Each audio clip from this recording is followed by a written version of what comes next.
we discuss Mike Tomlin. Oh, he's a great motivator, but I don't know how much control he has. Yeah, that's something we tend to say about black coaches in all sports. Or black. Or black. Yeah, he's undisciplined. I'm not sure if I trust him on the X's and O's. That sounds a whole lot like guy's a great athlete, but not that smart. And why would we bring up race? Well, I don't know. In NFL history, 3% of all coaches have been fired after a winning season. But in black coaching history, 24% of black coaches have been fired after a winning season. We showed it earlier. Like, think about the controversies Sean Payton has been through. Forget Bountygate. Let's just talk about this year.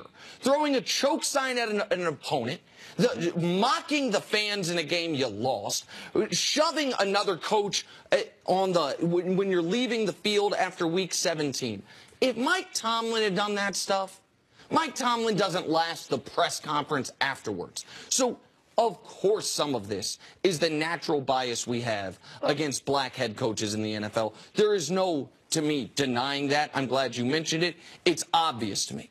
But the other thing is, he's also great at it. You mentioned Chris Canty, like that the quarterback, everyone needs a Super Bowl winning quarterback. There is as much reason to have a discussion. Should they change quarterbacks in Pittsburgh as there is should they change coaches? Both of them are ridiculous discussions. Just how long has Mike Tomlin been a head coach? 11 years.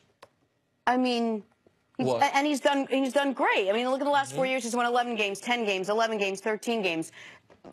This is the first year, or is this every single year at the end of the season? Do we talk about this? I feel like the Rooneys have shown that they're invested in Mike Tomlin. They've had him for 11 years. If this was an issue, would this not have come up after year 2 or 3 or 4 or 5 or 6 or 7? Right. Okay, that's my point. Really, is that I'm just throwing it out there that they have really invested in him. I mean, how many coaches have been with an organization for 11 years? No, you're right, Jenna. And the Pittsburgh Steelers value continuity. You mentioned it earlier in the show, CC. They've had 3 head coaches in the last 50 years. So that's what you're talking about. You got Chuck Noll, Bill Cowher, and Mike Tomlin. That's what it is. But there's a reason why this franchise has the most Super Bowl titles out of any franchise in the National Football League. Say that one more time. This franchise has 6 Super Bowl titles. Next up is the Dallas Cowboys and the New England Patriots. Yeah. So there's a reason for that. It's the continuity. It lends itself to consistency, especially when you empower the people to make the right decisions. So they have a GM in Kevin Colbert that's a good talent evaluator. They trust him to do his job.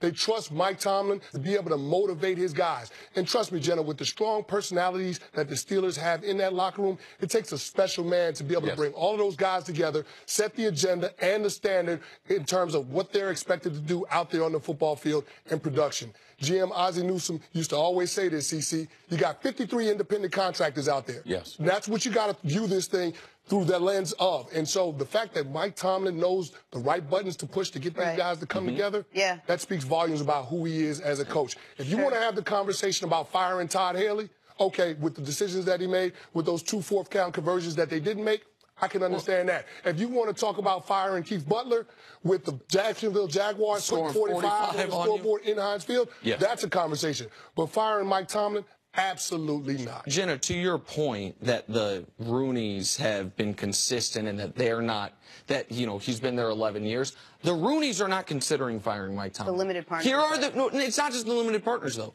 It's media members in Pittsburgh. One of my best friends in the world does local radio in Pittsburgh, so I follow that market a little closer than. In fact, when we play the Ben Roethlisberger comments on the show all the time, that's my friend Andrew Filippone's show. So I follow that market pretty closely. You also need to know about the city of Pittsburgh and some of the, I guess, politics of that city in particular.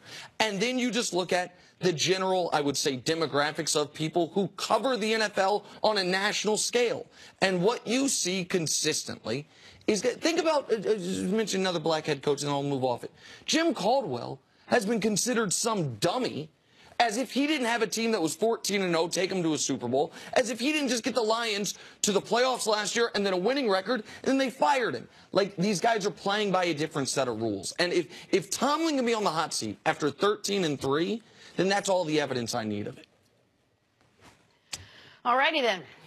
Chris Canty. Chris, Good to see you. Thanks for hanging out. Much appreciated. Coming up. Wish I had a gavel. We bang the gavel. This is the beginning of a breakup between LeBron and the Cavs. Did I say it or did I ask it? It is next on First Things First. You can recover from a breakup, though.